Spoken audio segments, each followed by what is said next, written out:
যিজন ব্যক্তিয়ে দিনে ৰাতিয়ে কেৱল মাত্ৰ হিন্দু মুছলিমৰ ৰাজনীতি কৰি অসমখনক ভাগ ভাগ কৰিব চেষ্টা কৰে সেইজন ব্যক্তি জুবিনৰ অনুৰাগী হ'ব পাৰে নেকি? যিজন ব্যক্তিয়ে কেৱল মাত্ৰ হিন্দু মুছলিমৰ কথা কৈ অসমখনক শেষ কৰিব চেষ্টা কৰে তেওঁ জানো জুবিন প্ৰেমী হ'ব পাৰে? হয়, মই হিমন্ত বিশ্ব শৰ্মা ডাঙৰীয়াৰ কথাই কৈছোঁ। কেইদিনমানৰ পৰা তেখেতে আটাইতকৈ বেছি বা আটাইতকৈ ডাঙৰ জুবিন গাৰ্গৰ অনুৰাগী হিচাপে দেখুৱাব চেষ্টা কৰি আছে। কিন্তু তেখেতে হয়তো পাহৰি গৈছে যে জুবিন গাৰ্গ ডাঙৰীয়াই কি কৈ গৈছিল, মোৰ কোনো জাতি নাই, মোৰ কোনো ধৰ্ম নাই, মই কেৱল মাত্ৰ মানুহ।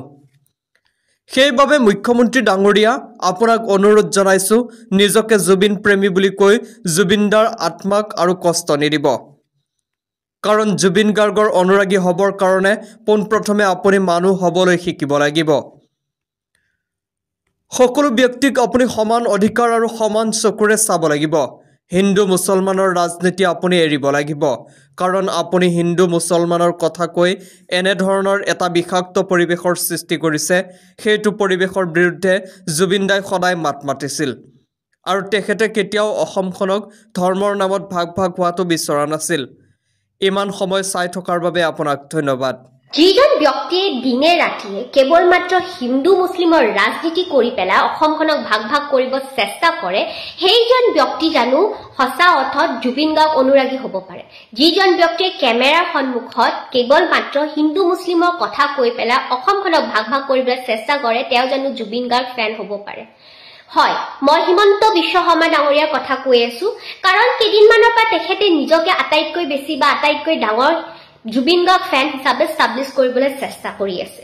কিন্তু তেখেতে হয়তো পাহৰি গৈছে যে জুবিন গাৰ্গ ডাঙৰীয়াই কৈ গৈছিল, মোৰ কোনো জাতি নাই, মোৰ কোনো ধৰ্ম নাই, মই মানুহ।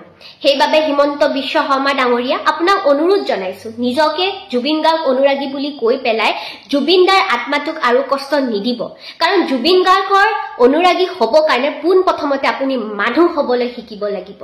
সকলো ব্যক্তিকে আপুনি সমান চকুৰে চাবলৈ শিকিব লাগিব।